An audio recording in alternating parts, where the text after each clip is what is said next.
In this episode of Starting Topic, we spoil Pandemic Legacy, Dr. Stone, Star Wars, Goblin Slayer, and Jujutsu Kaisen.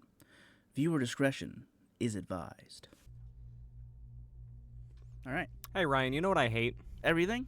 Yes, but I also hate that we had to redo this recording like 3 times in order to get the audio. I hate that there's somebody, in the next room who's probably we're recording. Yeah, I mean, our listeners, if you can hear church music, it's because whoever's in our studio next door to us is playing church music. I don't know if that's being picked up by our microphones, but I kind of hate last time. You know what else I hate? I hate that I lost my car keys and I had to use my spares to get here today.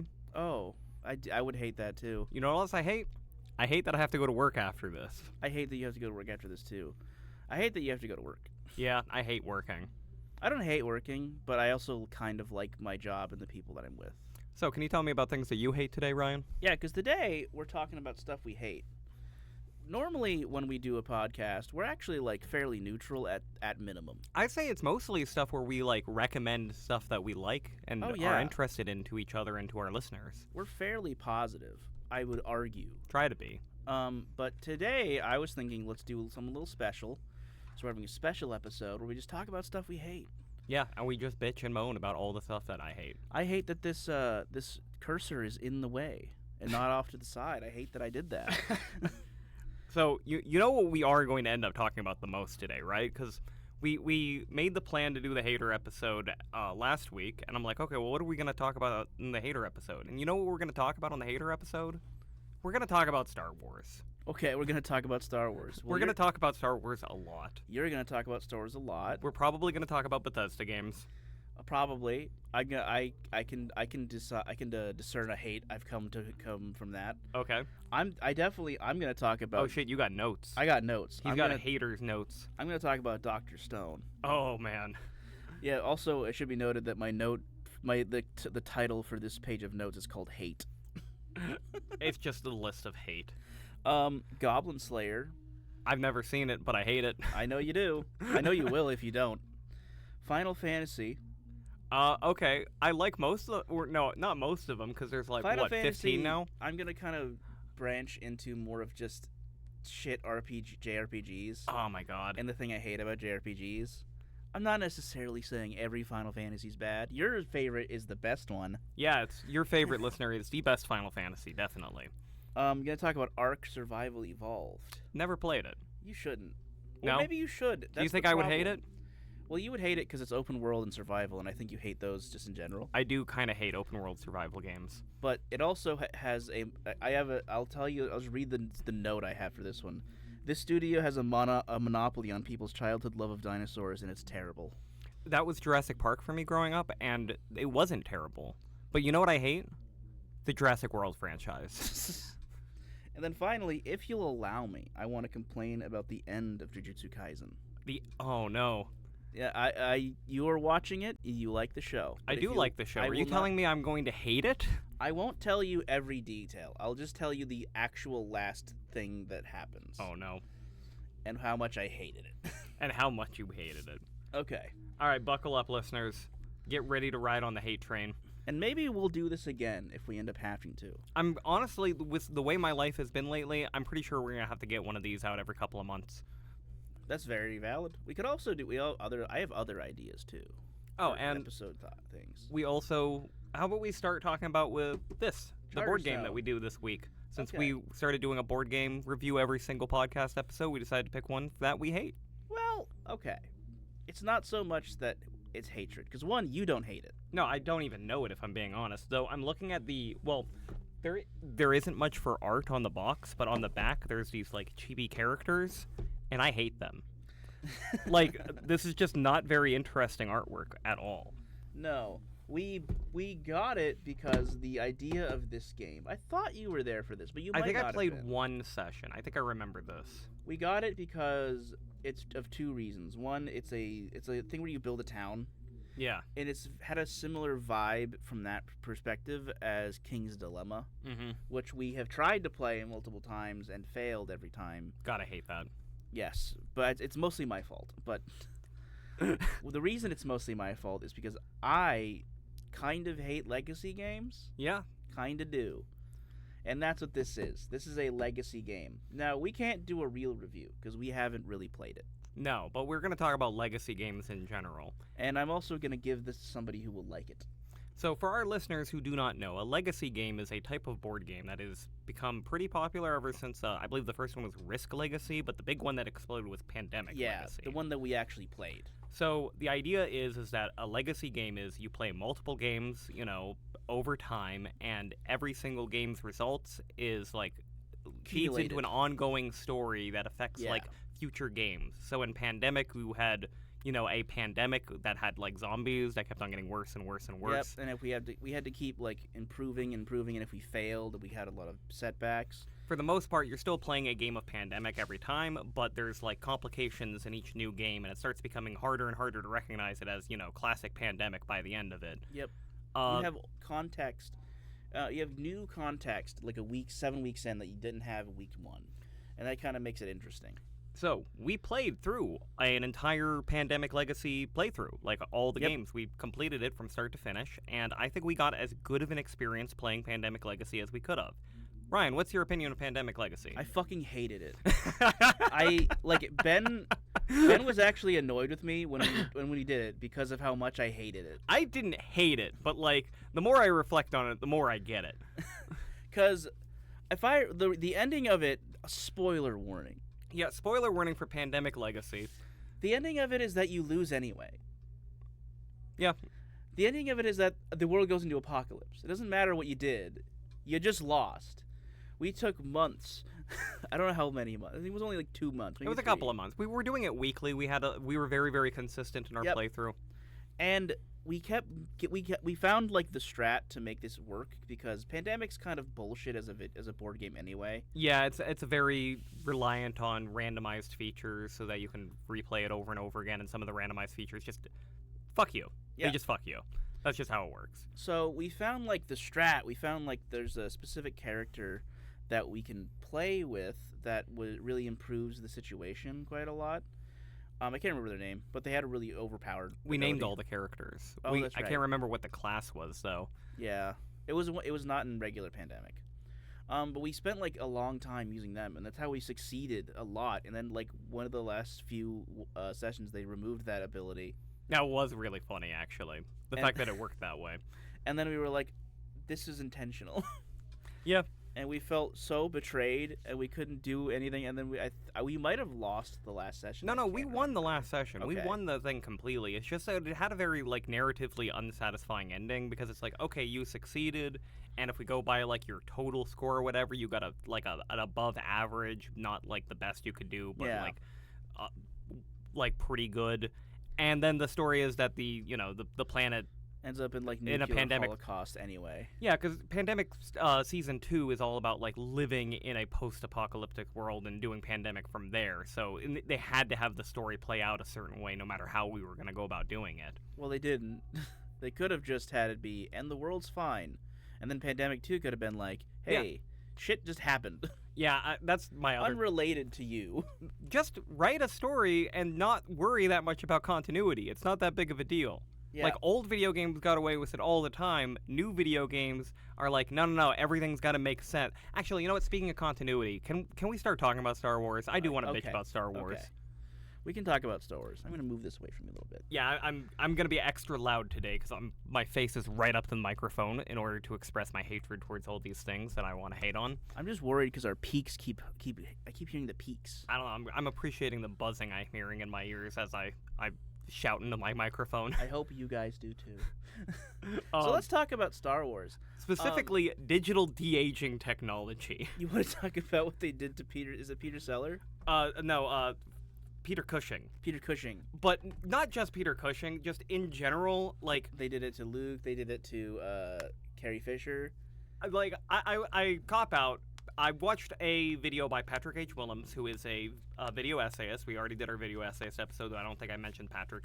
Probably my favorite movie essayist right now, and he did a video specifically about digital de-aging. Yeah. But he made a lot of really good points, and it's okay, well, now that I think about this, I hate that. I thought we were just going to talk about how much we hate Star Wars. Well, we are, because Star Wars is at the center of the digital de-aging thing, because they've done it so many times. They've got, completely CGI Luke Skywalker Yep. acting against what's her face playing Asano Tano. Yeah, whatever. and they have Mark Hamill's son who looks almost exactly like Luke Skywalker does as an option that they just didn't do. They just refuse to like recast people instead of like just recast it with a new actor. Let an actor play the role. Not related to Star Wars because Harrison Ford and Lucasfilms, the fucking Indiana Jones movie where they opened it with the de-aged Indiana Jones, and he had the horrible old man voice coming out of like young Indy's mouth, and it just is so weird and so distracting the entire time. Yeah, de-aging is. I haven't watched this video essay, so I don't really have more. I believe as of recording it is exclusive on Nebula. I see. I haven't like developed a specific opinion on de-aging besides like largely like if anything neutral. So you're gonna have to be the hate train for this. It's not de-aging specifically that I hate on. It is the whole digital actor thing that I really gets my goat. It's just that digital aging is very heavily linked to it. And as he described in the video, like, it is the only technology, like, only special effects technology right now that gets any attention at all, because special effects in movies is no longer impressive, because everything is done with computers. So now, what is it that the computers can do that can impress us? Well, it can make Harrison Ford look like he's 20 years old again, or Brad Pitt look like he's, like, 19 years old again, you know? Yeah. And we know what they look like, and we can see how impressive that is, and we can be really impressed when What's-His-Face is digitally de-aged at the beginning of Ant-Man, or, what is it? I didn't see Ant-Man. I can't remember the actor's name. I don't know the old guy's name. I don't remember him. Shoot. Or Kurt Russell in Guardians 2. They did another de-aging. Or Samuel L. Jackson. Okay, it's also Marvel films, not just Star Wars, come to think of it. That's the only, like, special effect that's impressive, and it's still, like, not there yet, and it's really fucking distracting. Yeah, it's very uncanny valley. It also, like, just sort of takes away from what's going on. It's one of those effects that's, like, meant to be invisible, but it is so in your face that it just, like, always ruins any scene it's in. Yeah. The only movies that use it successfully, according to the essay I watched, were Curious Case of Benjamin Button, because it's literally all about that, and that's why it works. So he's probably de-aged or aged to some degree the entire time. Yeah. Gemini Man, that's the one where Will Smith is getting attacked by Will Smith, who is young Will Smith.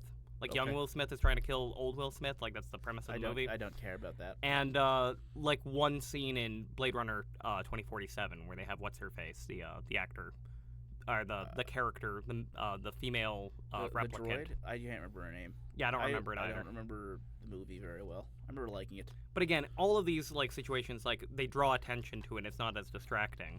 Yeah, and I just don't know.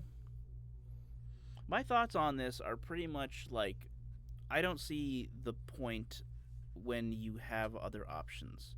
If you didn't have another option, maybe, but like, you always do?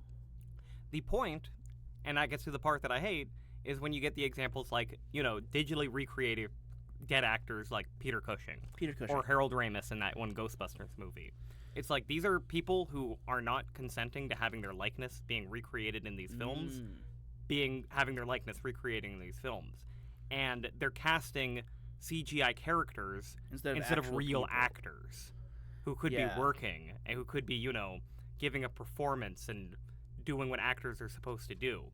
It is the very earliest potential for AI to become common for us, replacing labor as always, and I hate that. I hate it. I do hate that. Yeah, I my only thought is now hate. All right, so you want to talk about how Star Wars sucks? I mean, yeah, oh my god. So, where do we begin? Okay, let's start from the beginning. Star Wars 4, 5, and 6, otherwise known as 1, 2, and 3, are probably... Star Wars, Empire, and Jedi. I hate that part. That's the first thing I hate. I hate people who say Episode 4. If you say Episode 4, we're not friends. Well, you know I'm only doing it for them, but... I know you're doing it for them, but I hate them. I hate them. I hate you. He does not hate you. Not you, listeners. We know you're cool, but you other people who might be popping into the podcast, this is a bad episode to start with because I hate you. Nah, it's a great episode to start with. This is very good energy. So we like those movies. Yes. Especially Star Wars and Empire. Those are the good ones. in my personal opinion, the first 3 that were made are just an excellent film. When we're gonna have a guest on at some point who's pretty cool. Very cool. They have explained to me a lot about the hero's journey Yeah. and how Star Wars is like a very good representation of the hero's journey. And that really elevated the whole series for me when I learned all this new information I hadn't known. See, the funny thing is that same person gave me an entire thing about Star Wars, but it wasn't the hero's journey. It was specifically about scripting and pacing. Okay. Because you gotta understand, this person, and they know who they are, really like Star Wars, in particular the first Star Wars movie, because he just considers it like a perfect film. Yeah. Because it is. It's so great. good. And then And then George Lucas decided years later that he was going to not only make 3 more, the first three, the first three, the prequels. he was also going to take the previous 3, the original trilogy, and ruin it Yeah. for no reason, and for some reason make those the only available options. That still gets me. I don't understand. Like, just a theatrical version. Like, even release it as a DVD extra or a Blu-ray Yeah. extra, whatever, you know?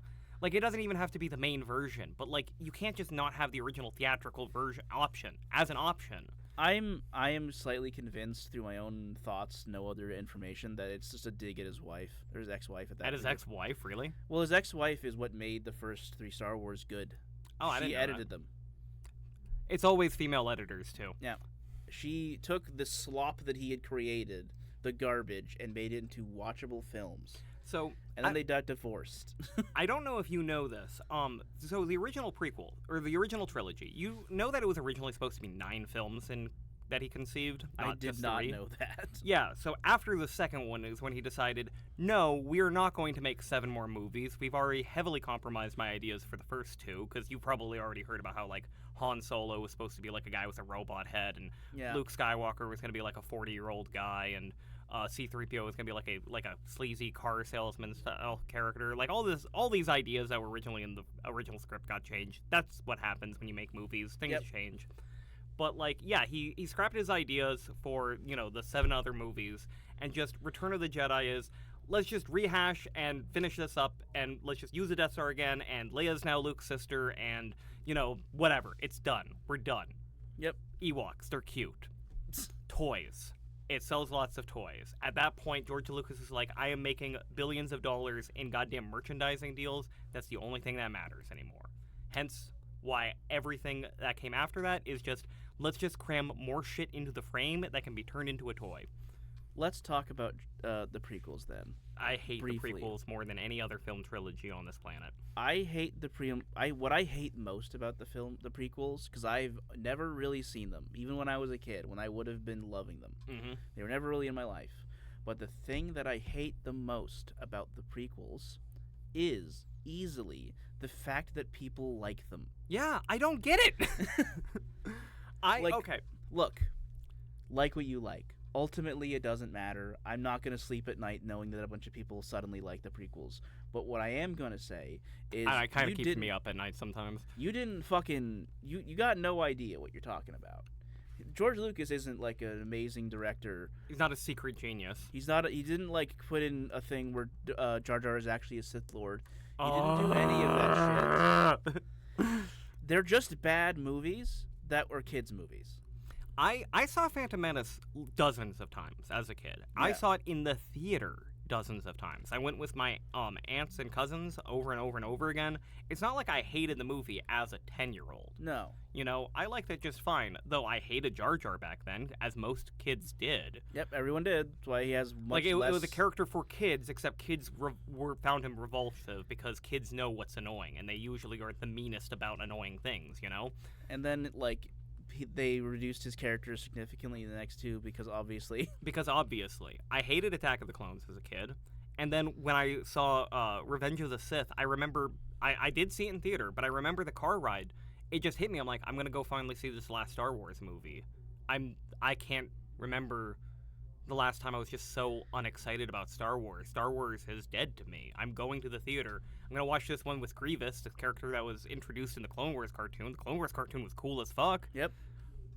Am I excited for Grievous? Not really. I'm not excited for this movie. I don't think I could be excited for Star Wars. Star Wars is dead to me. But then it got worse. I mean, I don't know. Okay. I think The Force Awakens, is that the first one? No. I don't know. I can't remember the names of the I don't know sequels. any of the names of any Star Wars. Literally none of them. You can't remember any of the names? No. Well, No, I okay. can't. If I did remember a name, I wouldn't be able to place it on the actual right one. So the first one is called Star Wars, and anyone who says anything else is wrong. Second one is called Empire Strikes Back, and the third one is Return of the Jedi. Okay. Then the prequels are Phantom Menace, Attack of the Clones, which is a terrible name, and Revenge of the Sith, which, yeah, I get it. It was going to originally be called Revenge of the Jedi. That doesn't make it a clever name. It just doesn't. I believe it is Force Awakens for number 7. And then what, Last Jedi for number 8? Isn't Last Jedi the last one? I don't know. I can't remember. I don't know, and I don't care to look it up. I think the first of the sequels is better than all the prequels. Yes. I think on a technical level, on a scripting level, like, it's got problems, and I understand all those problems, and all the people who point out all those problems are right when they point out all those problems, but I still think it's better than the prequels. It's just Yeah. a better made movie than those. It Those is- movies are terrible. It's a very easy movie. It's very simple. You understand it. It's not like trying to do anything interesting. It is very much a parallel with the Star Trek movies that J.J. Abrams made right before this. Yeah, and those are competent. They're not Yeah, great. they're like whatever. Or did I say Star Wars? I meant Star Trek. No, you said Star Trek. Okay, but they're like as same kind of like not really that great, not really that bad. You could totally live without them or whatever. A quick review of the Star Trek movies. First one, good. Second one, terrible. Third one, actually way better than I think people realize. Totally no, slept on. it's every other one. Yeah, it's always every other one. Yeah. I mean, for the J.J. Abrams trilogy. I mean for all of them. Not that J.J. Abrams was involved in the third one, I don't think. I believe that all of them have the thing where 1 is bad, 2 is good, and it just goes like that through every Star Wars Trek film ever. No, that is a thing. Yeah. But back to Star Wars. That second Star Wars sequel, Yep, Ryan Johnson. Ryan Johnson's movie. I like Ryan Johnson just fine. Loved Knives Out. This is the problem with a lot of people, is including me. That was my intro to Ryan Johnson. Yeah, it was that movie, and I hate that movie. I can't stand we do you remember how we saw that? I think we saw it in theaters together. Yeah. With like several other people, and then the next thing we did is go home and talk about it for like 2 hours because we hated it so much. I can still remember my thought process watching the movie, and I'm like, okay, so it opens up with that really awkward scene where what's his face gives the improvised dialogue, and Yep. it's like, that's bad, but whatever.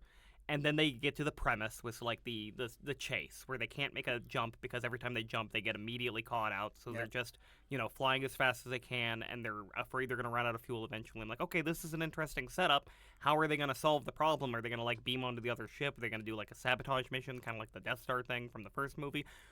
No, they can just abandon this entire chase and go to a completely different planet, and it like doesn't make any fucking sense. Yeah, And like it's so long. the only good thing about that movie, the only thing is the scene where they do the ship break thing. Yeah, it's a cool little shot. Whoever made that, you are good. You're good, man. Or girl. You're great. Everybody else involved should die. I don't believe that. But- There's other handful of good things. I think there were some good scenes with Luke, and I think Mark Hamill did fine. Yeah, Mark Hamill. I mean, okay. I don't agree with people that are like, that depiction of Luke was bad, because I'm like, no, I think it like is a completely reasonable way and interesting direction to take this character. I think it can be interesting, but I don't like it as far as Luke goes because I feel like it doesn't make sense with like the logically.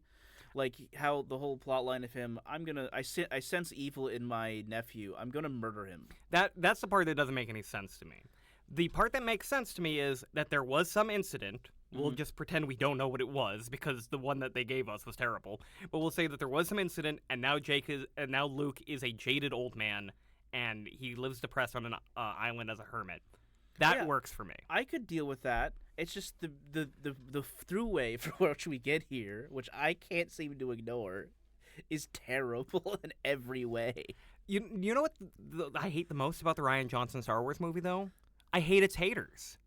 Because they are some of the worst people on the planet. And they hate the same thing I hate, but I can't agree with them for their hatred. Yeah, because they're just like they are the kind of people. Most people who hate this movie still to this day, besides us, are the kind of people who who will like send death threats to Rose's actor, for example. Yeah. Oh my And god, that poor actress. don't fucking do that, obviously. But like Jesus Christ, also Jake Lloyd. I don't actually remember anything wrong with her performance either. Like the character was like The pointless. character was bad. The That character the was issue. bad, but her I don't performance was good.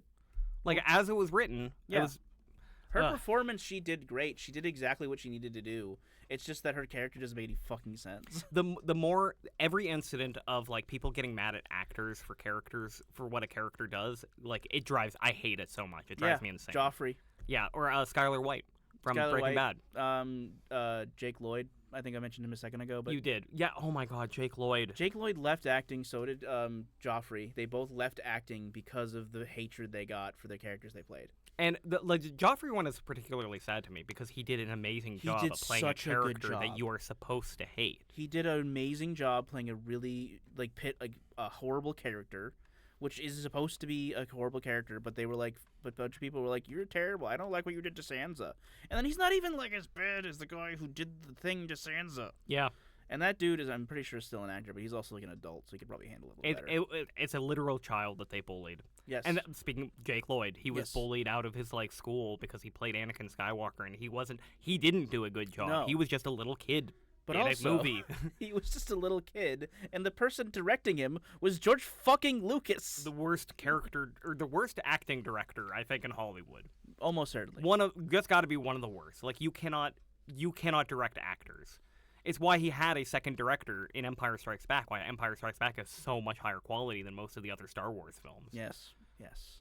Okay, and then there was that third sequel. This one was just unmemorable to me. It was horrible. It was just bad. It was a terrible film. It was. I don't even want to fully blame J.J. Abrams, even though I do kind of think I wouldn't say a hack, but he's just basic. But like, he was just trying to like make everything work, man.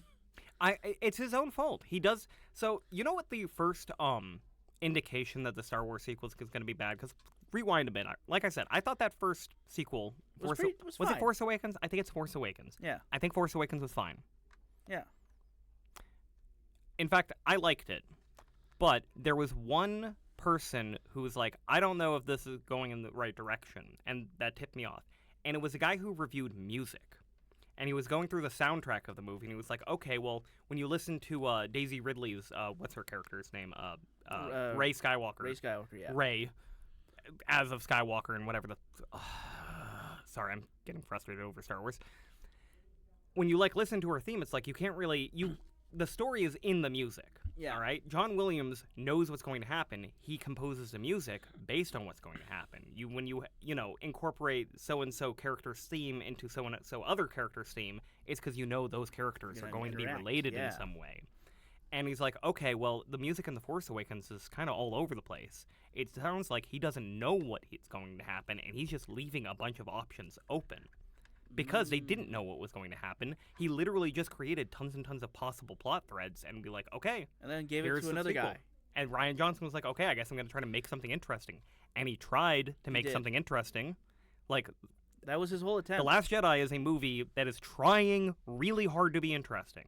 I will give it that. It's trying to be interesting. It is interesting in some ways. Yeah, but like, It's just terrible. I just don't understand. Whoever the fuck made the decision to go, let's do 2 directors. You could have just had Disney. 1. Well, I don't want to. There's an individual, I'm sure, who made that decision. See- They're the one I'm specifically going for. I don't understand. The problem is that there is no appreciation for artists in Hollywood at all anymore. Not for the writers, not for the actors, not for the directors. Not They're the like, highest echelon, but yeah. they'll just pick a name that carries weight, like James Gunn. Ever Right. since Yep. Guardians of the Galaxy, James Gunn is a name that carries weight. Before that, he was just an up and coming director who made like trauma films. Yep. And now he's like gonna save the DC movie franchise, which I can't care about because I don't care about superheroes. Yeah, I can't care anymore about superheroes. I do kind of hate that also. That I used to be like the biggest fan of superheroes. I was a huge Marvel fan. I was a Marvel fan. I was an even bigger DC fan. I remember when I was a kid, me and my friends one time just to hang out. What we did for like 3 hours is we just named as many Marvel characters as we could. I mean, the fact that you could sustain that for 3 hours is just like a testament to like. That's how much I loved this series, and then the Marvel movies happened, and I was so excited. I mean, we love the Marvel movies for years. Everyone loved the Marvel movies for years because they're great. And then Got tired of them. we got really tired of them. Even while they continued to be good, I was Yeah. getting tired of them. I was Even while getting- they were continuing to be great, I was getting tired of them. I was tired of them by the time they did the last two. The last two, I don't know what they're remember. I can't remember what they're called. Infinity War and Endgame, you mean? Yeah, I was a little tired of them by then, but I was like, I'm gonna obviously watch these because I've basically watched all of them. Yeah. And then I Same. watched them, and I was like, okay, that's fine. I'm happy. This is a good end. And then they just kept fucking They going. just kept going. And And- like, why? And it kept on getting more obnoxious, too. Because, like, a thing I liked about the Marvel movies before is that you didn't really need to see all of them. Yeah, no, you didn't. Like, you could watch any of them, and you wouldn't need any of the rest of the context. They would have, like, a scene that would connect, like, them to several other movies, maybe an after-credits scene or something like that. But the movie in itself stayed on its own. You can still watch Age of Ultron today. And Age of Ultron is a sequel. Yeah. Like, that's the thing. It's like, it's probably the most connected out of several of those older movies, but it still doesn't matter. Yep. Then they made the shows, and you had to start paying attention to everything. Yeah, and like WandaVision was fine, I guess. It was WandaVision okay. seemed like a pretty good show, but, like, Loki just created a giant fucking mess in their continuity. Loki, the first season of Loki was pretty good, I'd argue, but like, Jesus Christ, why would you do this to anyone? You just oh my god, it was so annoying. I And then hate it's the like, multiverse. I hate it. It's like, and then I've heard good things about the Superman movie that James Gunn made, but Yeah, I also think James Gunn movies that he's made have been all good. He's a good filmmaker. We watched the Suicide Squad movie that he made, and we watched it with everybody being like, I don't think that's gonna be any good because we all saw the first Suicide Squad. I did not see the first Suicide Squad. I just knew it was bad. Well, we all knew it was bad, and it was bad because I watched it. We watched it in the theater, and we left. Nice. Not me and you, but me and my other yeah. Then we watched James Gunn's, and James Gunn's was just infinitely better. Because he's a good filmmaker. Yeah, and I'm like glad about it, but like, I'm so tired of superheroes. I want to go back to liking superheroes, and I can't, and I hate that. Well, here's the thing, Ben. We can now, instead of talking about superheroes, let's talk about some other stuff. Let's talk about Dr. Stone. Let's talk about Dr. You've Stone. been really wanting to complain about Dr. Stone since we started this podcast. I'm going to complain about him again in a more detailed way because Okay. I can't go into every detail. I'm going to dedicate an episode. You might not even be here. I'm going to dedicate an episode to how much I fucking hate Dr. Stone. And I want to preface this with a few things.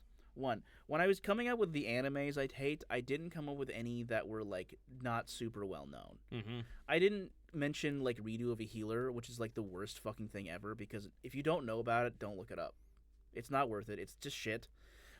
Yeah, there's plenty of garbage not worth knowing about. Exactly. I only mentioned the ones that I know of that are fairly popular and I don't comprehend how it's possible. And for me, the top of that list is Dr. fucking Stone. I know why Dr. Stone is popular, and I know why you hate it, and I know why, like, there's that disconnect. Because Dr. Stone is a show about a supposedly smart person. I'm going to make the specific thing, the one thing about Dr. Stone, because I also, the other thing I need to mention, I only watched season 1 because I hated it. I'm not going to watch season 2. I'm not going to watch the next movie or whatever the fuck they did. I'm not going back. I've hated it. I'm not going to watch it again. Here's the thing that season 1 of Dr. Stone does that's really good, that I would recommend anyone would want to see. Most of the conflicts in this are not fights. They're not like actual fights. They are conflicts of necessity. They need something. Somebody needs penicillin, so Dr. Stone is the only person in the world who knows how to make penicillin. And that's the fight in this. It's they go through and find every possible step to make penicillin. And that's really interesting. Yep, that's the good part of the show. That is really cool. They do this with a lot of stuff. They do it with making an electrical engine. They need to make electricity at some point. So they have to figure out, they need to do every path and method to make electricity. They need to make noodles. They need to make new noodles in order to get attention to this other tribe or whatever. All of that is excellent, and that is the majority of the show. But then there's the first 3 episodes and like the last 5. How many episodes are in the first I don't season? give a shit how many episodes are in the first season. It doesn't matter. I mean, like, First 3, last 5, 8 episodes. If it's a 14-episode season, that's more than half. I think it's 26. Okay. So the first 3 episodes are terrible. Yeah. Oh my god. So listeners, I have watched some of this anime. I didn't finish the first season like Ryan did. No. I hated it too much. Yeah, you got to where I figured you'd stop because I recommended this to you because I wanted you to watch it. You and hate specifically wanted me to hate it. it. Yes, and I knew that you would. So let's go over what's really bad about it. Well, okay. Can we describe the premise of Dr. Stone to our listeners? No, let's do that in first. case they You're don't right. know what it is. Dr. Stone is an anime. It's set in a world where everyone has been petrified in stone for 3,700 years. Yeah. Our hero, the titular Dr. Stone, set out to bring humanity back through the Middle Ages. The majority of the season. Oh, Are you reading your notes? yes, I am reading my notes. All Sorry. right, well, you go over those. So basically, Dr. Stone, the main character, he's really, really smart. Yep. There's this apocalyptic event where everyone on Earth is turned into stone. They're all petrified. He is somehow revived. Yep. And then he goes on a quest to revive everybody else on Earth. And he's got to use his genius knowledge of science and everything to recreate civilization. Fast forward going through it, like using knowledge of chemistry and biology and Yep. stuff like that. It is a good premise. It is an interesting setup, and I like that it's based on science. Here's a few of the major issues. One, the person who wrote this, their whole goal was to show you that they know how to make penicillin from scratch. That is why this exists. It doesn't exist for creative reasons. It doesn't exist because he had an idea for a story. It just exists so that he can show you that he knows how to make Coca-Cola from scratch. Penicillin. All of them. All of it. That is the reason it exists. It really likes chemistry and cooking, I suppose. The characters in this are all fucking terrible, pretty much. Yeah, they're pretty annoying. Dr. Stone is stupid, but he knows everything about science except for 4 things, which are just plot convenience. I'm going to start out. There's a perfect example in the first episode of my problem with this show. Go ahead. Because the problem with shows about smart people is that they need to be written by smart people, or else you can't help but notice how fucking stupid they are. Yep. Futurama gets away with, really, really intelligent jokes because the writers of Futurama are actually really fucking smart. Yeah. Whereas Dr. Stone, it's okay, so he's petrified and he gets revived. Yep. And he has to figure out how much time he has spent petrified because he's not conscious during this or whatever. Oh, yeah. He was conscious during it. That's the important part. He was conscious the whole time. So how does he figure out how much time has passed when he's, a statue in a cave for literally thousands of years? He counts. I thought, okay, my brain, using my knowledge that I learned in school, how would I think that he's going to figure it out? Maybe he looks at the stars. Because if you know anything about, astronomy, you would know that scientists have the star maps calculated for thousands and thousands of years. We know exactly where all the stars are in the sky at any night on any point in Earth's history, and we can predict where they're going to be into the future for thousands of years because it's all mathematically calculated. So if he looks up in the sky, makes a record of it, and he's a genius, so let's just say he remembers what it looked like when he was there. Sure. And he's a genius, and he just knows what it is, then he can calculate how much time has passed based on the star map. That would be a really smart, clever way of figuring that out, right? You could also try to figure out through decay of actual buildings you find. Ooh, that's a good one. You walk around, you go, oh, that is destroyed. Obviously, either a war happened, which is unlikely, or it's been an obscene amount of time. But that's not what he chooses. Or maybe there could have been a radioactive isotope or something. And he's measuring a half-life. There's so many ways I could do this based on real science that we're coming up with based on our fucking high school knowledge. Yep. But what's the way that he figures it out? He counts. He counts. The entire time he's petrified, he just keeps count of the seconds. In fact, that's the reason that he was depetrified when he was. Because he was counting? Because he was using his brain, and that made the metabolic process continue to work, and that's the reason that he ended up doing the first one. So to be clear, the explanation is that he counted every single second for thousands of years. For 3,700 years. Without ever losing track. Without ever losing track. And then just calculated how many years passed based on the number of seconds that he counted. That is the stupidest fucking thing I've ever heard. By the time you get to the billions, it takes longer to say the second than it does for the second to happen. Yeah, that's an incredibly good point. So how do you even keep track? That's one of the reasons that we have so much trouble keeping track of time by ourselves. At a certain point, it's absurd. So yeah, it's a show about smart things that's really dumb, and I can't do that. I hate it. The main character, Dr. Stone, he's stupid. Another one of his great values that I won't go into depth of, but he won't lie about science for some reason. The main villain of the first 3 episodes is actually Dude, that's another can of worms we gotta open. Okay, so the main villain of the first 3 episodes. They get attacked by lions at some point. Dr. Lions. Stone and his friend that he revived, and they're on a mission to revive other people, so they're getting attacked by wild lions that have escaped from a zoo and have created a lion. Whatever. Here's the thing about lions. I'm not saying that lions cannot survive in a forest because mountain lions exist. However, the thing about mountain lions is that they are not golden. They are brown. They're a lighter shade of brown, but they blend in with the fucking civilization, the ecosystem. Yeah, you believe, you don't think the lion, because these are African, These like are savanna African lions, Sahara lions. living in Japan, overgrown post-apocalyptic Japan. There's only 2 situations where this exists. Either they will eat their food to the point where they can't survive anymore. Yeah, they become the dominant species on the island, and then they starve to death because there's almost no competition. There's a few bears in Japan, and that's basically it. There's almost nothing that can kill a lion. So they're going to either outhunt their own food to the point of extinction, or they're going to not be able to maintain hunting their food because they simply can't get enough nutrients, because there aren't enough fucking things for them to kill, because they eat, like, not a ton a day, but, like, a shitload a day. Okay, we're not even done with this can of worms. I That's want to put a lid on that, because we can keep on bitching about how unrealistic the lions thing is. Okay. That's also ignoring the fact that there's absolutely no way that lions bred in captivity have enough males and females for this not to be genetically fucked, or have enough at all for them to be maintained for this long. This still pales in comparison to the point I want to get to, which is their solution to dealing with these lions that are chasing them. Okay, so they're being chased by lions.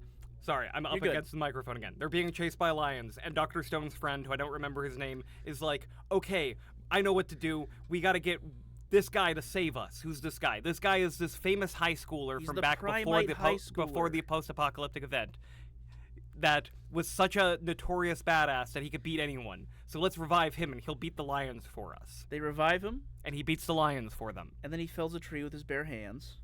And this is a show about science. This was a really fucking badass high schooler. He was so well known that everybody fucking knew him. He was on TV. Yeah. He was, literally, in the show. Well, I mean, that makes sense. He fought a lion. Yeah. He fights a lion. Now, here's the thing. And then fells a tree with his bare hands. He's crazy. He's a crazy person. His ideals and beliefs are fucking nuts. He becomes the villain of the show. Because he believes that old people are to blame for all problems on the world. I kind of agree with him with that, but that's not here to there. I agree. It doesn't work in the premise of the show, just in real life. But he ends up murdering a bunch of people. Yep. He goes to their statues and destroys them, which they explain in the 2nd season. I heard about how. He destroys a bunch of them because he hates old people or whatever, and then he decides that he needs to get the formula to depetrify people so that he can create a civilization that does not have these old people. Okay. Fine villain premise. His method for doing this is by capturing the love interest of Dr. Stone's friend, who at this stage in the show is the literal only female alive. Yep. Literally the only one. He's going to kill her. That's his threat. He's going to kill the only living female on the planet in order to get the secret formula to depetrify people. And Dr. Stone, who is the only person who can give it to him, and he's the only one there because the other friend is stupid as shit and he goes off to do something else. The dude's like, tell me the formula. And Dr. Stone does something unbelievable. He tells him the fucking formula. Yeah. And dude's like, I know you can't lie about science, and that's what I was referring to earlier.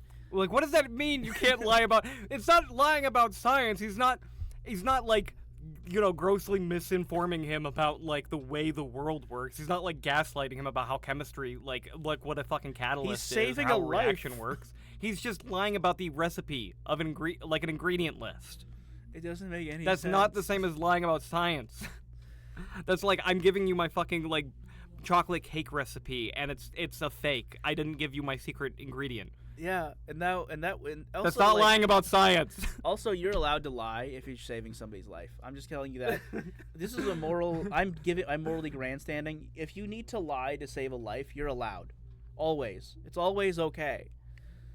That's Dr. Stone. I did not get much farther in the show. No, I think you at some stopped point they immediately. were like, they're gonna invent gunpowder and create a gun to use as a weapon against him. Yeah, which, that that doesn't- makes sense. That's It science. doesn't end up working, I don't think. That's actually like the premise of how they ended up getting how he ended up getting the woman.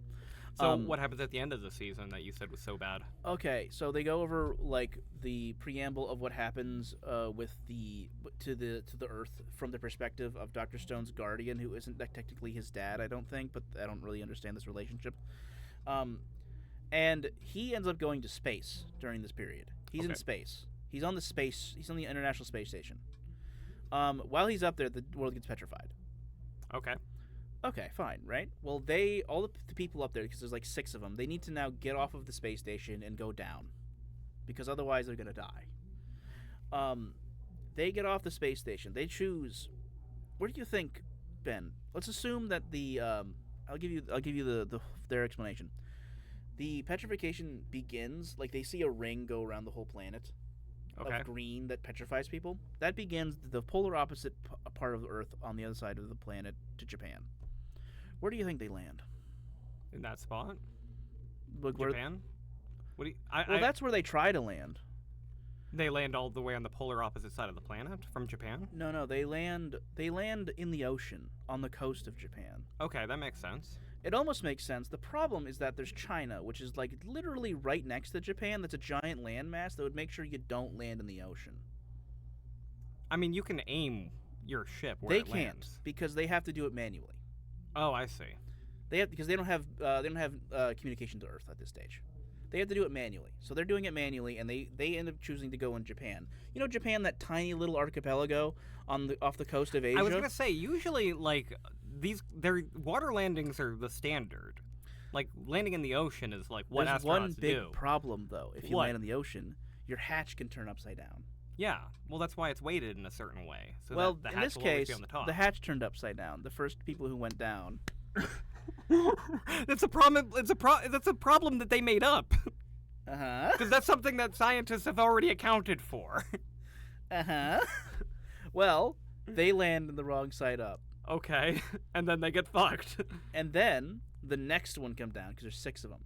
They all come down to the nearest closest island, which is like not close to Japan for some reason. I don't know. They go down, they land on that island, and then they swim out and get them.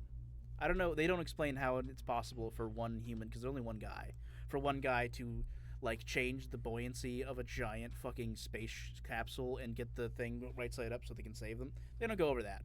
Why would they? They get back. Now they're stranded on this little island. Okay. This is a tiny little remote island that has like no civilization basically at all. There's one dude on here and he's a little farmer. Okay. What do you think they do next? They find a way to get off the island. Oh no, they stay on the island. Why do they stay on the island? That's a great question. They Moving stay- on. They stay on the island. They have like they get married. A bunch of them get married to each other. They have kids. Oh, they just decided to recreate civilization from this island. Yeah. Now the thing that I don't understand about this is that if they go to like any other civilization on the planet, they do not have to worry about medicine or food Yeah, because or anything. there's like all this existing infrastructure that's just been They sitting don't do around any for of thousands of years. What literally happens is that they stay on the island. They get they write out a bunch of like edicts for how to like live your life. They basically create their own Bible, but it's not considered They a create their Bible. own little communist society. Effectively, yeah. And then one of them gets penicillin, or not penicillin. One of them gets ammonia, and they need penicillin. Okay. So they have to go to the island. They don't come back, Okay. and they just die. And then the rest of them the rest of the adults get get ammonia, and they all die. This could have been solved if they just went to fucking China. Yeah. You just go to China. It's not far away. You land in the earth. You don't have any worry of any liquid. And if you do, it's gonna be a fucking lake. You're gonna be the sea, the fucking. it drove me absolutely crazy. I was standing up in my room like, what are you talking about? What are you talking about? These are astronauts. You know what's the most comparable show to me? Death Note. I have not seen Death Note. I can't get into it. Fucking hate Death Note. Death Note was always explained to me as the show that anime haters will like, because it's so much better than it's like the anime. It's the anime for non-anime fans. Really? Yeah, they have always described that to me because it's so much smarter than most animes. I would never describe that as that. Well, that's the thing. You have a fucking brain. I just don't. As soon as that factor is included, suddenly nothing makes sense anymore. The show is so fucking stupid. It's a show. It's a show about supposedly smart people written by fucking dum-dums. Yeah. I admit, like, the very first scene I ever saw of Death Note was the very infamous chip bag scene. Maybe I don't remember if I've seen it. So, the investigators suspect Light Yagami, whatever the fuck the main character's name is. That was actually in 2D. Nice. They suspect Light of being, the secret serial killer. Murder, yeah. And they have hidden cameras in his room. And he knows that there's hidden cameras, but they don't know that he knows that there's hidden cameras. So he's trying to throw them off the trail, and he hides the Death Note in a bag of chips. And he is writing names on the Death Note and being, doing his serial killer thing while studying on camera and, getting away with it. And the way, like, the scene is innocuous, but the narration and the music and the way it all does it is super intense and very entertaining. Yeah. I remember thinking that was very funny, and I liked it a lot. When I actually watched through Death Note, though, my main problem was that the main character was an idiot, and the other guy, the opposing smart guy, was also a fucking idiot. Their plans are incredibly complicated and convoluted and don't make any fucking sense. I literally every time I've tried to watch it, I just get bored. There was an entire episode where, like, there is a woman who has, like, some information about Light that she wants to give to the authorities, and he's trying to keep her from getting this information, but he needs to learn what her name is so that he can put her name in the Death Note to kill her. So the entire episode is this really complicated affair of him trying to learn this woman's name when she doesn't trust him. Yeah. And then the next episode, the authorities have that information anyway, after he fucking kills her. Oh, so the entire episode is fucking pointless. It literally, like, the thing that he's trying to prevent the authorities from getting, they already have. They immediately get at the beginning of the next episode, after he went through all the trouble of preventing it, and no attention is drawn to that at all. It's so bad. It's so fucking bad. It's so stupid. It's a stupid show. It's a stupid show. Like, there's lots of animes that are stupid, and there's some animes that are smart, but then there's this anime which everyone claims is smart, but it's one of the stupidest I've ever seen. And I hate that! I hate it. Ben, I need to tell you about Goblin Slayer. Oh my god. Okay. Goblin Slayer, I would argue, is not stupid. Okay. I should say that it's not trying to be smart, therefore it isn't stupid in the sense that, like, it's, it's failing at that. It's just, like, meh. Here's the thing. You've definitely heard of Goblin Slayer before this. So Goblin Slayer very infamously had this... The first episode. The first episode is infamously very, very violent, very, very dark. It's literally like an episode where a bunch of people get raped and horribly maimed and shit. Now, I don't know how graphic it was, but even if it isn't graphic, it is extremely graphic. Extremely. Even if it isn't extremely graphic, the premise alone is just fucking gross. Yeah. Like, they're doing this just to establish goblins as being evil, so they're like, okay, well, how do we make sure everyone knows they're as evil as possible? Let's have them rape a bunch of women. Yeah. And I rape in, like, media is something that it's really easy to gloss over and hate, I think. But I think there's times when it can be done well enough to where you understand what's going on and you get the idea of what they're trying to convey, but it isn't, like, terrible. You're not upset over it. I don't know if I can think of an example specifically, but, like, I think there's ways to do this right. Goblin Slayer, actually anime in general, never gonna do it right. Goblin Slayer in specific, it's the worst because the first episode is this horrible graphic thing that you hate watching. The next episode, and every episode following, is just a regular fantasy anime. It's just a regular classic boring fantasy anime with nothing special going on except this dark rape cloud bullshit hanging over it. Every other episode, there's a rape victim, just in the show. He meets another person. She's a rape victim. Everybody's a rape victim. Why? Except for, like, the farm girl that he has at his house that he's trying to protect. Yeah. And it's like it just ruins the tone horrifically of the show to the point where I don't understand like the appeal. And then on top of that, okay, I have to one quick explanation. Basically every anime, the main character is a fucking idiot. Basically everyone, except for ones where they're supposed to be smart, like Yeah. Death Note. He is, But he is a fucking idiot. pretty much every main character, especially the ones in harem anime specifically, are like not really interesting. They're entirely designed to be like replaceable with you. Yeah. You're supposed to be able to self-insert yourself into this.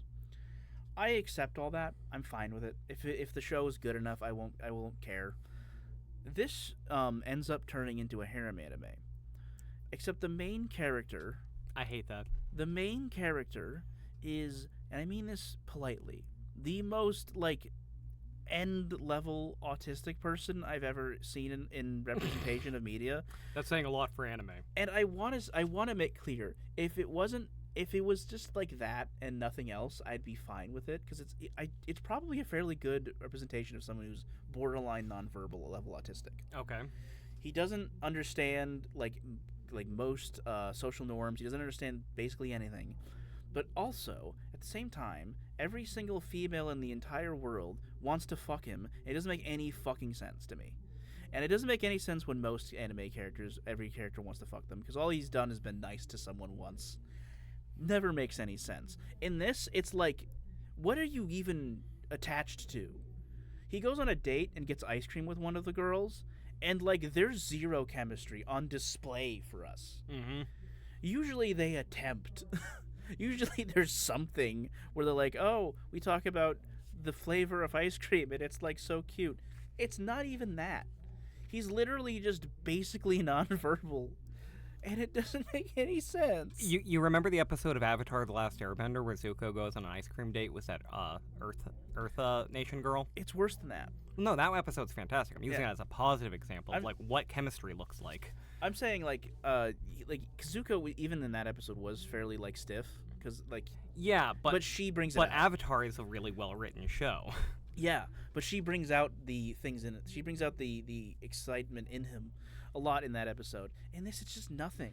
Goblin Slayer, like what it strikes me as, like that the whole harem thing combined with the rape thing. It's like this is some guy's trash fucking fantasy. I don't actually think that is the intention. I think that the person just wanted attention on the I thing. think that's what the writer finds interesting, what the writer thinks is compelling. I think the writer is bad. I think he's a bad writer and dumb. Maybe, But but I understand them more than I understand the fans. my thought process is my theory is that the writer wanted to get attention on this, because it's very difficult to become a mangaka in Japan. Yeah, and I that first episode That definitely first episode will do it, gets attention. and I think that was the main goal, and then he just wanted to write something boring and lame, and he did.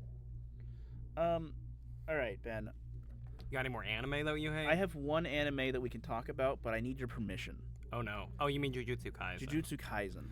I want to make clear, I don't hate Jujutsu Kaisen, the anime, as it exists at this moment. However, You finished the manga. I have finished the manga. Ben, would you be okay if I told you what happens at the very end of the manga? I will For not. the sake of the episode, I am going to be okay with this because I am curious. I've been very curious ever since I'm you only gonna tell you. first read this and expressed your upset. I'm only gonna tell you pretty much like the very, very like tail ends of the end. Okay. Because there's a specific thing that happens that I want to tell people about, and also right now this is a spoiler warning. If you give a shit about Jujutsu Kaisen and you want to watch the next season, just skip, or even just don't watch the rest of this. Like this is a big one. The very end of the show. What last chance? Spoiler warnings. The very end of the show. Very end of the series. End of the You manga. know what happens at the end of the second season, right? There's Yeah, a specific thing that happens. I mean, there's a lot that happens at the end of the second A specific season. character thing. Which character? The female character. Yes, I remember. I know. Uraka? No, that's not right. That's an I can't remember her name. I always forget her name. Nobu? It's got an N. I have to look it up. All right, so this specific character, who, to be extremely clear, is literally one of my favorite characters, possibly in anime.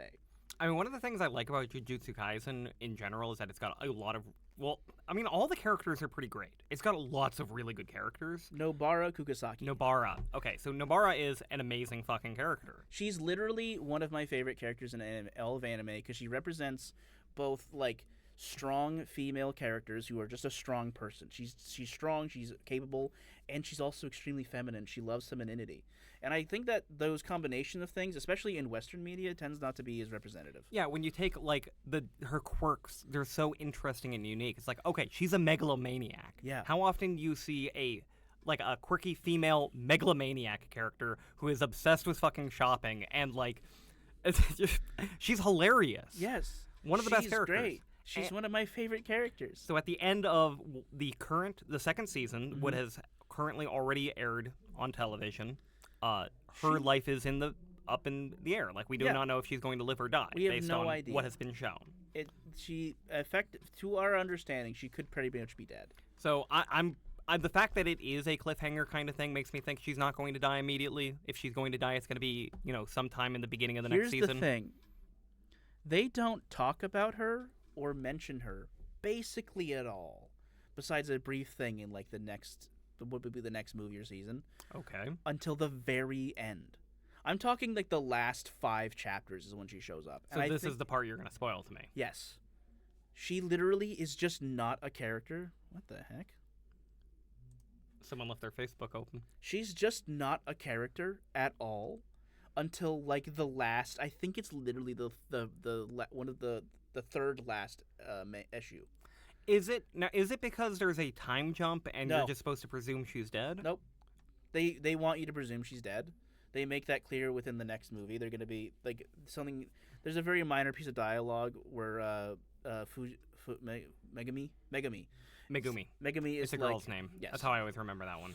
Megumi is like, or Yuji's like, what's with the Nobara? And Megumi's like, and he kind of gets the idea, oh, she must have passed, obviously, because of course she was basically dead. Yeah. The very last thing that happens that finally defeats the main antagonist at this stage is her coming back to life in the last minute and doing it. Like literally coming back to life? Like not coming back to life, but coming back into the as show. a character. And like I can't even express to you the time. Like it was such a long period of time where everyone has accepted that she was gone and not a character anymore, and then they just suddenly bring her back out of fucking nowhere. It feels like a complete fucking ass pull. It's not just an ass pull. It makes it so that the very ending, the last manga issue is the 3 main characters again. Now I need to clarify. Not by the time the ending of this happened, you would have assumed from what happens in the middle that it would just be Yuji. Yeah. I'm not telling you what happened to Megumi. I'm not telling you specifically anything else that might have happened to Nobara. But you would have thought, if midway through this, that it would just be Yuji. Yeah. It ain't. It's the 3. And it's like, I can't stand it when they go back to status quo. After you had this crazy adventure, this massive long thing where multiple characters have died, and then you go back to status quo with the 3 main, and one of them, it was literally in your head dead for multiple years, I think, inside the manga. Are you joking? That sounds like very frustrating story structure. The And what's annoying, because, okay, what's annoying is what you're describing to me doesn't sound like it's that bad, but I know it's that bad because I haven't read it, and that's the part that's going to be bad. Because, Yeah. her just coming back after you're supposed to think that she's dead for a really long time, and then she comes back and saves, that's not a bad twist. It can, if it's done right, you can do that right. The fact that it is so bad for you means they definitely didn't do it right.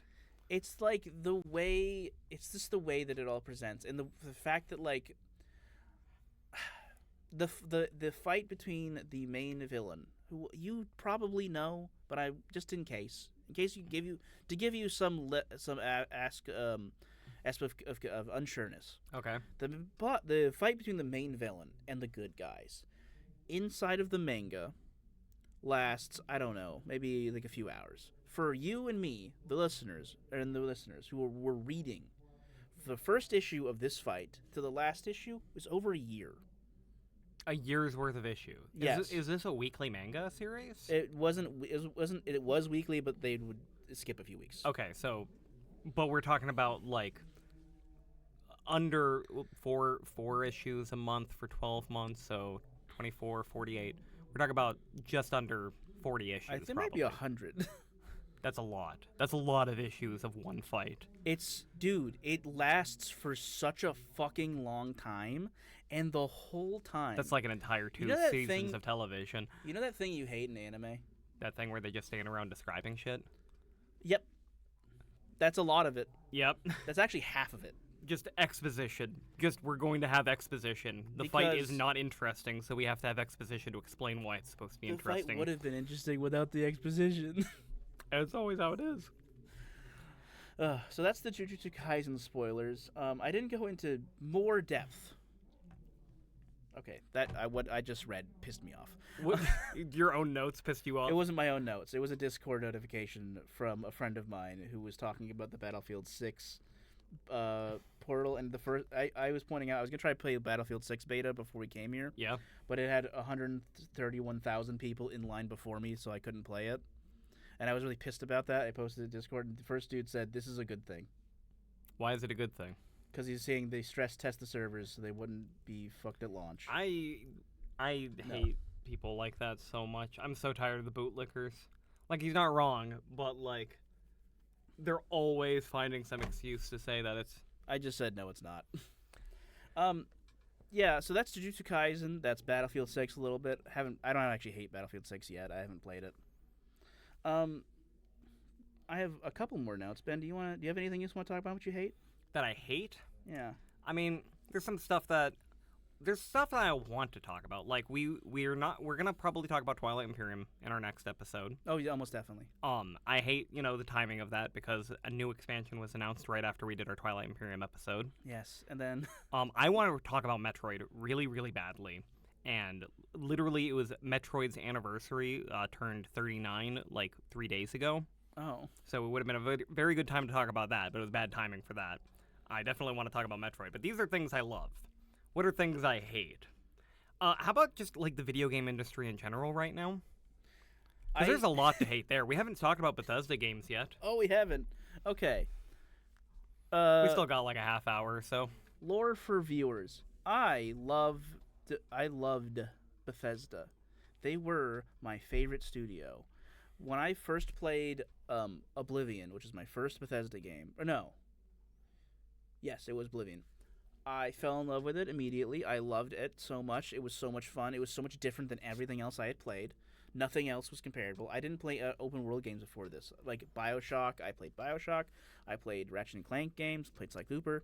Nothing really compared to what I got to experience with Oblivion the first time around. And then I played Fallout. And I was like, Fallout 3 is the coolest game ever. You get to be running around shooting guns. And like the atmosphere of Fallout 3 I don't think has been matched by anything else. Because walking around in Fallout 3 and then all of a sudden, off in the distance, hearing an explosion. Mm-hmm. And then being like, you can either go investigate that or you cannot. And I love that. Yeah. There's things about the Fallout universe that I absolutely love. And then they made Skyrim. And listen, when I first played Skyrim, I loved it. I have a weird take on Skyrim, which is that I have never really loved Skyrim, but I still have always considered it a good game. I think there's a lot of good things in it, and I really enjoyed parts of it. But when you play Skyrim, right after you play Oblivion, you start to realize there's some stuff missing, and you're not entirely sure what it is. You remember that 4chan post? Which the green specific text. one? There's a green text of comparing Skyrim to Oblivion, and like they're talking about Oblivion quests, and the one that I remember them specifically was that one Oblivion quest where you go on a date and they try to rob you. Yeah. Like a whole bunch of like female NPCs like attack you with knives or something like that. Wait, after stripping you naked or something. I've lost the plot. Where are we at? This is an Oblivion quest. Yeah, okay. And they're talking about how if it was a Skyrim quest, they would have just had you go to a dungeon and go get a thing and bring it back. And that's like a lot of the quests in Skyrim. There's a few that are unique, like the Sheograth ones, but that's most of them. And like the way they do quests in Oblivion is so much more interesting than they do it in fucking Skyrim. That's because Skyrim has, not AI, but, generated content. Yeah. The whole Radiant system of, we just generate all these dungeons, and we populate them with enemies, and then, when we want to make a quest, we can just have an NPC say, have you get an item and place that item in a nearby dungeon, and that's the quest. And it's like, okay, well, that's really cool that you create a little system that can create an infinite number of quests, but that quest is really boring. Yep. It's just go into a dungeon and get a thing over and over and over and over again. And when you're playing, honestly, you barely even notice. It's mostly like when you reflect. To be fair, It's when you reflect. Well, it's when you reflect and you think about all the insane quests in Oblivion that are all silly and had like crazy stories and stuff. And then this is, I think, Skyrim originally when it came out was fine. Skyrim, the third or fourth time it came out Yeah. when they remastered it, I think this is probably when Bethesda started to lose a lot of grace. Yeah. Because for the whole period of time that Bethesda has existed and made video games, they've pretty much always had like some sort of hatred, because the original Oblivion was filled to the brim with fucking bugs. Yep. Fallout was filled to the brim with bugs. All of them. I think even did they make Daggerfall? Yes. Okay, so, I mean, Arena was a whatever game. Morrowind. Daggerfall is a really, really cool game. There is controversies over, like, Daggerfall style of doing open world RPGs versus Morrowind style versus doing RPGs, and this is all back when everything that Morrowind was doing was just amazing because no other video game was doing it at the time, and open world video games were not a thing yet. Yeah. Because no one had made an open world video game, not like Morrowind was, you know? Yeah. I would say like Oblivion is when the conversation starts, though. That's when things start getting mainstream. That's when the things that Bethesda is good at starts to show, and the things that they are bad at starts to show. And the thing that they're really bad at is making a good engine. That runs They without made- bugs. They made the creation engine, I don't know however long ago, when they made Morrowind. And then they never really did anything with it besides try to patch it and update it to new stuff. And the entire time, there have been bugs that you can see in Fallout 4, probably even in Starfield. I'm assuming Starfield, I don't know. But in Yeah, I haven't Fallout touched 4, Starfield. definitely. There are bugs in Fallout 4 that are present in fucking Morrowind. Yeah. And that's how legacy this shit has been the whole time. And they've never really fixed it or addressed it, and they've always allowed modders to fix it for them because they're lazy. And it's always been kind of annoying. And there's that hatred's kind of been building. And then on top of all of that, they announced they were going to look and start building like Elder Scrolls 6 in like the same year they announced Starfield, which was years ago now. Oh, yeah. I think 2016, if I were to put a pin on it, but I'm not 100%. They released Starfield. Starfield is one of the worst games I've ever played. It's just bad. It's not fun, and a lot of people will defend you have to play through the main story in order to get to the fun parts, and playing through the main story reveals... It used to be that you could just play whatever part of the game you wanted, Yeah, because that was an open world game. You could play Fallout 3 and accidentally stumble into finding your dad. Yeah. And it was one of the coolest things ever. Starfield, nope. If you go to a random planet and you just land and you go looking around, it's barren, boring wasteland with nothing on it, and they expect you to travel like 50 kilometers to find some stupid thing in the middle of fucking nowhere. This is all after No Man's Sky, bombs and is fixed and is greatly improved, and now is the game that people want it to be. Fallout 76 is like one of the worst things. Fallout...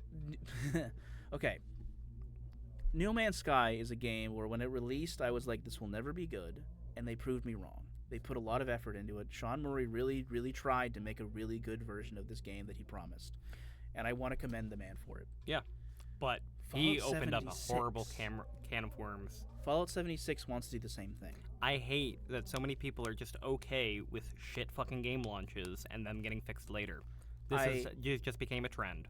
And Fallout 76 literally launched and was unplayable, and a lot of people tried anyway, and they got fucking ruined over it. There's like the story back in the day of the guy who like had his whole account deleted because somebody else just like logged in on his account by mistake. They have never, I don't know if they've ever figured out how people get into the dev rooms and steal a bunch of shit so that they ruin the economy. Are people still playing 76? I don't feel like I hear about it much anymore. Well, this is the thing. It improved significantly. It improved significantly, but not the same way No Man's Sky did, where it went from, okay, this is a lot of broken promises to, okay, this was a lot of fucking effort to fix all those promises and then go above and beyond. I don't think they fixed all of them, but they never did. They definitely added stuff to replace some stuff. Exactly. Fallout 76, on the other hand, is a live service game. So even if they did replace it, it's like this was part of the deal the whole time anyway. Yeah. Like there was never going to be a time where this game was always going to be a buggy piece of shit because it's live service. It isn't going to work if you do it that way. Also, the skins, they're the ones who popularized $20 skins, which is insane to me. Horse armor. Yep. $15 back in the day, early DLC. Elder Scrolls 6 might release at some point, and I don't care. know. I don't know if I'm going to play it. Back then, like, ignoring Bethesda's like track record for buggy games and lazy projects and like all that stuff, even if we were to like just go back to Morrowind, it's when I learned that I didn't much care for the whole like Morrowind is impressive. This giant open world game is amazing. The fact that they did that was amazing. Because there's a lot of technology involved in making that happen, to like generate the map, to like generate all the content and stuff. The thing is that the stuff that is created, I don't find that compelling because it's computer generated. A lot of it isn't very good. A lot of it is just, serviceable. That's when I kind of realized how much I cared about bespoke content, like things that were handcrafted by a person, tested to make it as fun as possible. That's when I got super into Dark Souls, and that became the divide, was between Bethesda Elder Scrolls games and FromSoft Dark Souls games. Randomly generated, algorithmically generated versus bespoke handmade content. Yeah, to be clear, you're not saying like rogue-like kind of games. You're saying No. randomly generated at conception of the game and then released as one solid thing. Because that's the thing. It's not like you're randomly, like every single dungeon you go into in Skyrim is randomly generated. It's like, no. It was created using a generated tool, and then someone looked over with it, and they handcrafted a bunch of pieces and stuff like that. But they probably had like, an algorithm pick what's going to go inside every single barrel and chest out of like a list of random objects and like useful things, and then maybe they would place one item that's important. I'm just making this clear because it was a little bit confused the way you described it. Yeah, originally. thank you. I wanted to make sure that it was very clear. Something as simple as, okay, there's 3 enemies in this room versus someone placed where the enemies are going to go in the room and how they're going to see the player as they enter the room and what order they're going to attack in. Like, that bespoke content, it makes a difference. It's why I've always liked Nintendo games. It's why I've always liked Metroid. It's why I've always liked Dark Souls. It's you got to handcraft that. You actually got to think about what you're making, and those games are really good. Yep.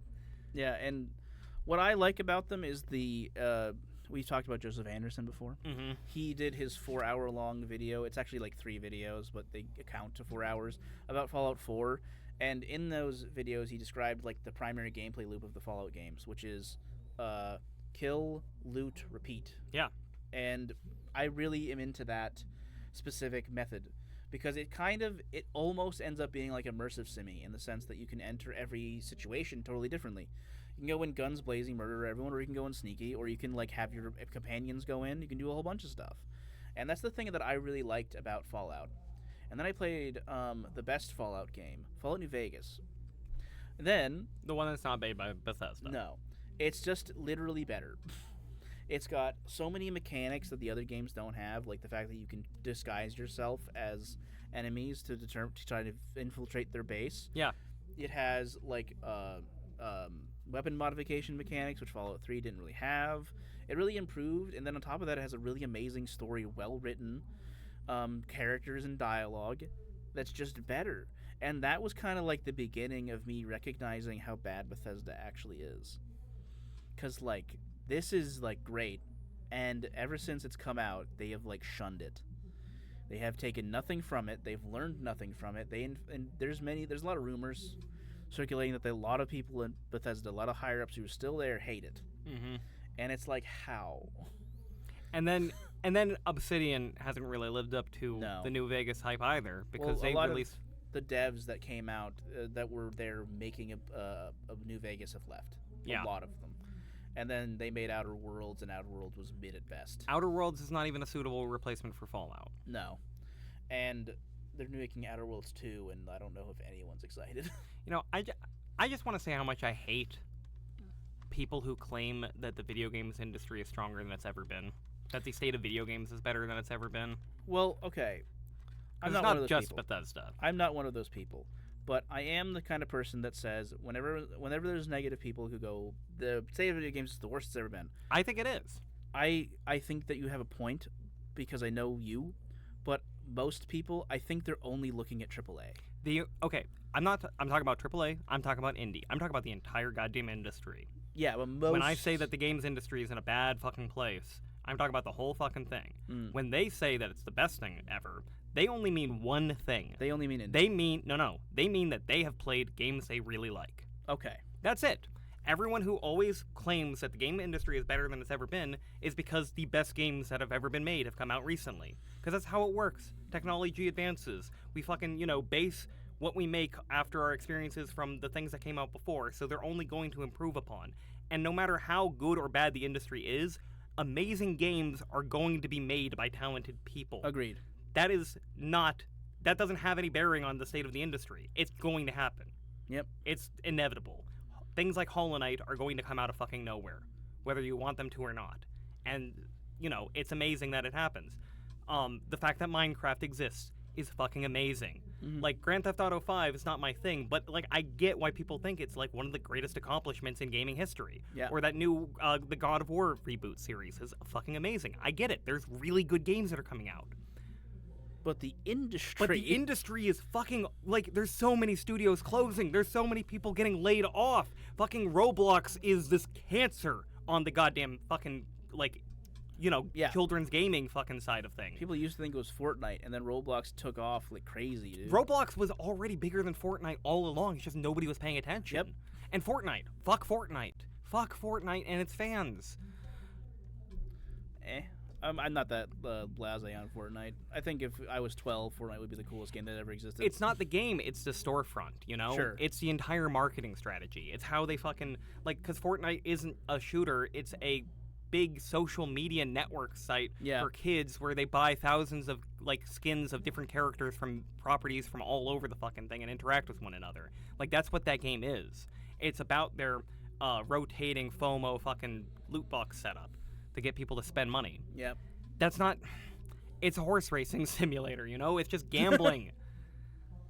Yeah, the industry is really put into a point where if you aren't, making $20 billion every day, then you aren't succeeding. And it's it creates the scenario where Hi-Fi Rush, amazing game. This amazing game that basically came out of nowhere, too. Came out of nowhere. Everyone loved it. Everyone was into it. Microsoft shuts down the studio. Yep.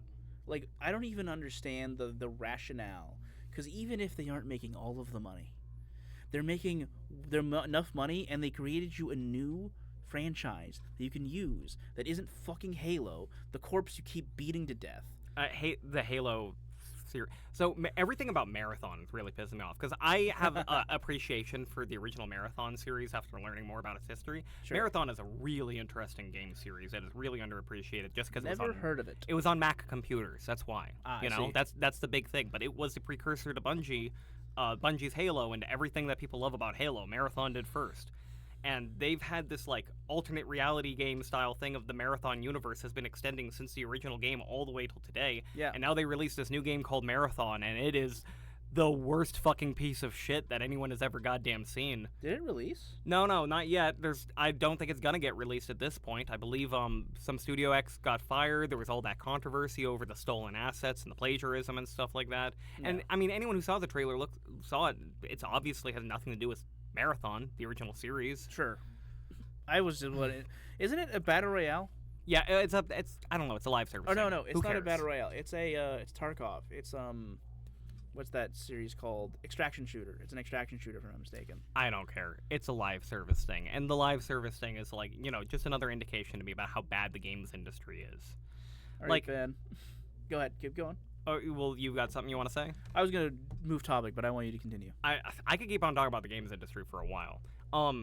Well, I wanted to bring up. So, do you know what's his name? Harada, the guy who the director of the Tekken series. I've heard of him. He had this really, really interesting interview when he was talking about some other fighting game series. I think maybe it was Virtua Fighter. But he was talking about how certain series get made.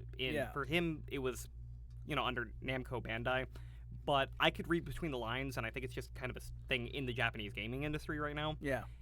If a certain series isn't a massive fucking moneymaker, like, say, Splatoon Or Yakuza, then in order for it to get greenlit, you basically just need to have at least one higher up, studio guy to be its proponent, to be the fight for it, to say, hey, I want to get this made. Yeah. The reason why there are still Metroid games getting made compared to Star Fox or F-Zero or whatever, is because there is one guy at Nintendo who wants to see Metroid gets made. So he'll be like, hey, can you give me permission to go find a developing studio to make Metroid Dread? Okay. So he goes to Mercury Steam and they make Metroid Dread, and that's how Metroid Dread gets made. You see, like Square recently did a new Mana series game, which is incredible to me because I love the Mana series, but it's always been like this like C-tier game thing. Like back when we did the old podcast before we started Starting Topic, I had an episode about the remake of Seiken Densetsu 3, aka Trials of Mana. I remember. And you know what happened after that game got made? Nothing. It didn't make enough money, so Square closed their studio and fired everybody. But yeah, that's the industry. That's the Japanese industry. That's the industry. It's like, okay, well, nothing gets made unless it is obviously insanely profitable, or if someone can make it get made, and if they do not make it insanely profitable, then they get shit canned. There's a whole lot of other stuff in the Japanese industry specifically that's really odd. Like, did you know they pretty much always try to use a new game engine, house-made every game? So that used to be a bigger thing than it is now. Like, that was, like, during the PS3, Xbox 360 era, that was one of the reasons why Sony was lagging behind in the console war. Yeah, because they just kept continually trying to make new engines every time. For every game. And it's like, what's the fucking point? And at this point, we're comparing them to Bethesda's Creation Engine or even Valve's Source Engine. It's like, no, just reuse the same engine and just improve on it a little bit. Like, yeah, make a new engine, but you don't have to do that every time. Make 3 games and then make a new engine. Like, I've been playing, recently I was playing Metal Gear Solid 5. I told you about this previously. The Fox engine that they use. I think it's called the Fox engine. Yeah. That engine is amazing. Yeah. Why don't they just use that for every game? Nowadays, Metal Gear Survive. Well, nowadays Konami is the worst, but yes. They are now using engines. Like, they have learned their lesson. Gotcha. The RE engine that Capcom is using for fucking everything right now is amazing. It's one of the greatest things that they've ever created. Dope. Like, it's what's being made to make all the Monster Hunter games, Resident Evil, Street Fighter 6. Oh, okay. Yeah, it's incredible. Yeah, that's actually really good. Cool. Also, lots of Japanese developers are just making games in Unity now. Yeah. Well, that's the other thing is the indie scene in Japan is way less than in the States. I from my perspective at looking outside in.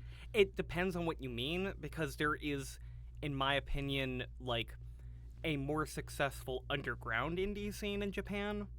Because the Western indie scene isn't actually independent anymore and hasn't been for a while. Well, it depends on who you go to, but yes. Well, the indie scene that you see, like games like Hollow Knight or Nine Souls, or that's not the ones that I refer to as indie, but I know what you're trying to say. But the small games that are advertised as being I'd say indie. those are single A.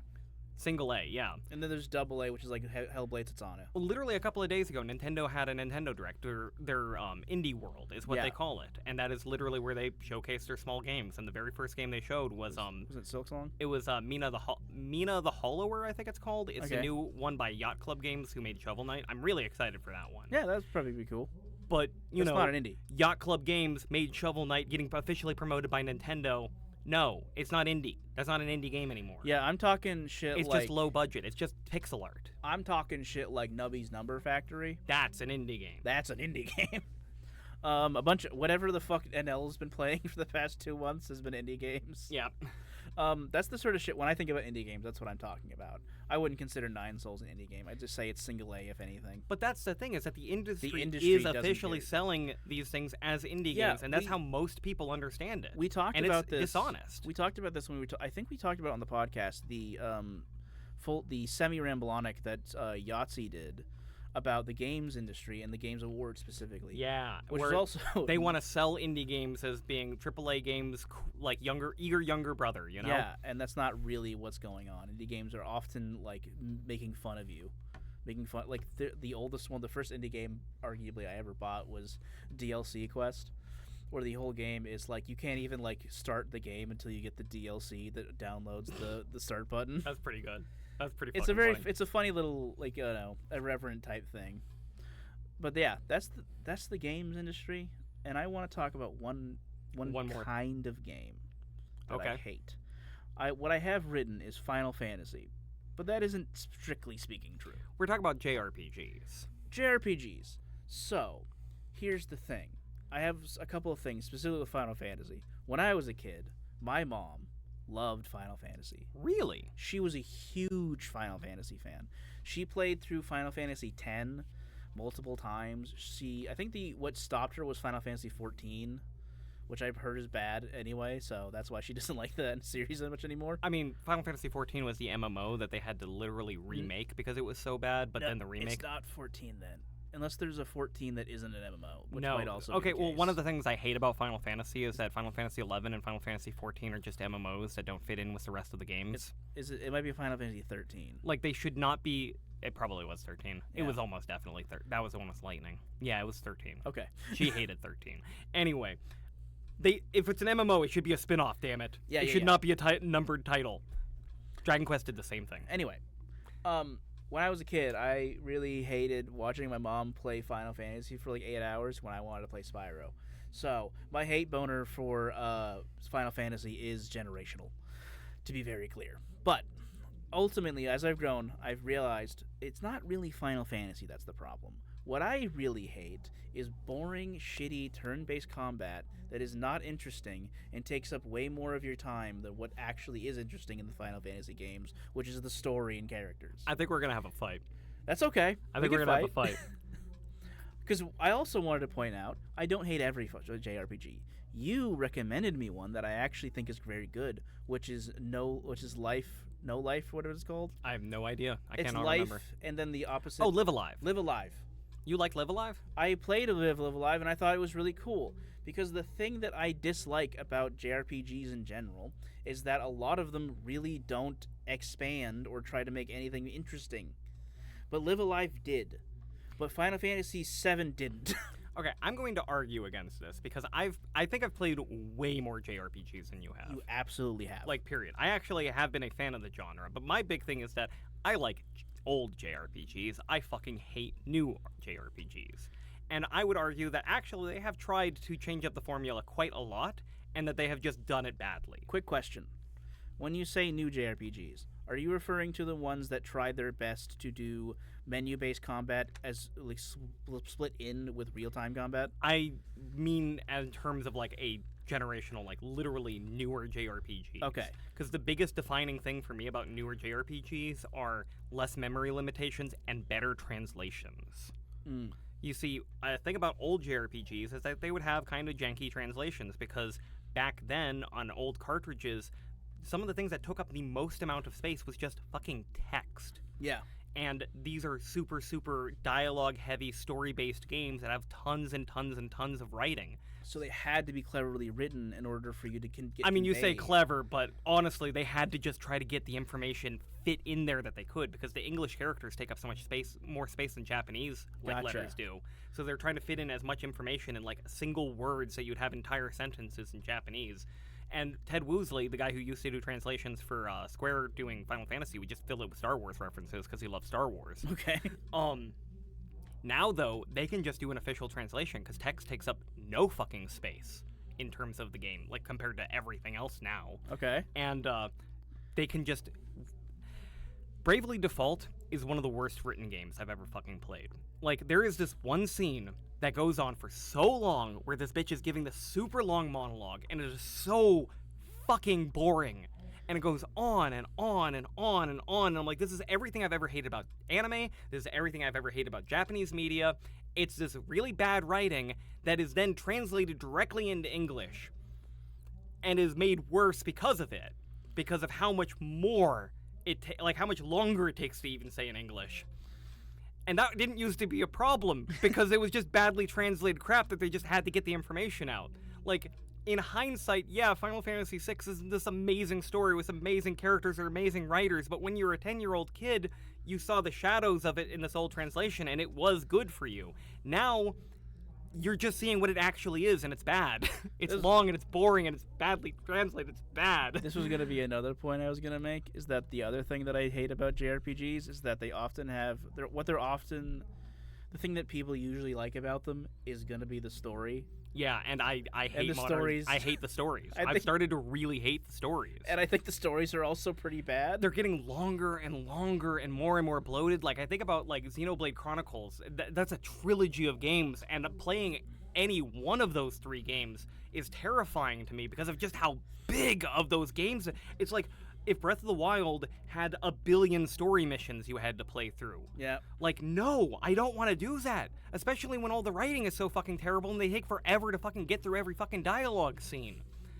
But mechanically, well, mechanically, I always hated back then when people were like, well, I hate the turn-based combat. I hate the menus. I hate, like, there's no skill, there's no whatever. It's like, no, hold on. Like, you're not thinking about this.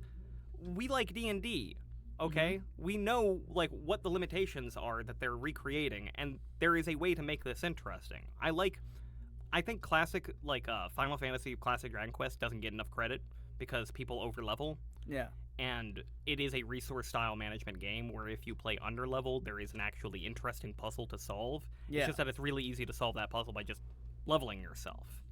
The biggest, criticism of JRPGs that people always make is that it's too grindy, but it's also too easy. And I'm like, well, if you didn't grind so much, it wouldn't be too easy. And it wouldn't be too grindy either. It would be hard, and it would be fun and interesting to play. So don't grind. That's your fault, not the game's. But, I disagree. it's a psychological problem there. It's like, why would you not just grind when it's the obvious solution? Yeah. I just find the combat boring. It's not more complicated or less complicated, and it's not even that I don't like, interesting ways of doing stuff. I've played 1 million games. Undertale is a really great video game, Yeah. and they have this turn-based combat. I'd also argue it's got at least the JRPG style, and I fucking love that game. Yeah. Because they took it and made it really interesting. But a lot of JRPGs, I would argue Pokemon are JRPGs. Pokemon are definitely JRPGs, unquestionably. Every Pokemon game I've ever played, I have won because I've gone in, hit attack, hit like the first one, and then done. Yeah, And that's the thing. When I first played through Pokemon Gold, I just leveled up my Totodile into a Feraligatr up to level 100, and it was the only Pokemon I used, and I just used whatever the biggest, highest attack option attack he had was. I didn't every even time. grind it. I just played the game. Yeah, I didn't grind it. I just only used one Pokemon, so he became over-leveled naturally. I tried to use different Pokemon. I'd find one that I think is kind of cool. I tried adding that into the flavor, but it just wasn't as efficient or useful. And I just kind of got through, and I was like, this is really boring. And I recognized that my perception of JRPGs is different and specific, but that has been the through line every time I try to play one. To me, the RPG that does the classic menu-based thing with a twist, well, it tries to stay as traditional as possible, but is actually interesting in terms of its gameplay, is Chrono Trigger. Yeah, I've heard good things about Chrono Trigger. The Chrono Trigger, I'm just very simple. 3 character parties. Yep. Attack, skills, list. That's it. The skill list, the gimmick is that every character's skill list has a bunch of moves that can be combined with moves from other characters' skill lists called dual attacks. Cool. So one guy has a lightning strike, and the other guy has an ability to jump and stick a sword in them. So he jumps, sticks a sword in them, and he shoots it with lightning, and it's cool. That is really cool. But it's as simple as, okay, it's his turn, and it's his turn at the same time, so I'm going to select the ability that they can both do at once. And it's still menu-based, it's still whatever. But in my opinion, it is as interesting as it gets with still staying in that realm. They also take too long. Every fight takes too long. Then you have Live Alive, where it's like, okay, we've got this really crazy combat system where it's got this, real-time strategy grid that you're moving on and you're selecting abilities that leave, area of effect attacks. And then you get into really bizarre shit in modern JRPGs like Xenoblade Chronicles, where it's like this MMO-style auto-combat feature, but with 1 billion fucking complicated systems on top of it, to the point where you're still getting tutorialized 300 hours into the game. Yeah. And 300, it's the bloat. Yeah. The reason I hate JRPGs is because they're the most bloated fucking messes of video games ever made. And, I can't just try it out. No. I can't try out Xenoblade Chronicles. You can tell me it has the greatest story of all time. And I've seen a lot of people try to claim that Xenoblade Chronicles 1, 2, and 3 combined have, the greatest story of any video game that's ever been created of all time. But I'm not going to find out. No. Because that would take, over 3,000 fucking hours to find out. And that's just playing through the goddamn plot missions and trying to learn their combat systems. Yeah. fuck Ark Survival Evolved. We can't get into it. We don't have time. But fuck Ark Survival Evolved. We're gonna have to have a part 2 of this episode because I still have so much hate left in me. We're not gonna do it next week, but we'll have another one. We'll do another one. We'll do another hater episode. No, next week I want to talk about those things we want to talk about. You know, Twilight Imperium and Metroid and all that other stuff. And if we're lucky, we'll have our guest on next week. In the meantime, thank you very much for listening and or watching. Please like, comment, subscribe, share this with your friends. We also have to do a channel trailer at some point, but we can talk about that off camera.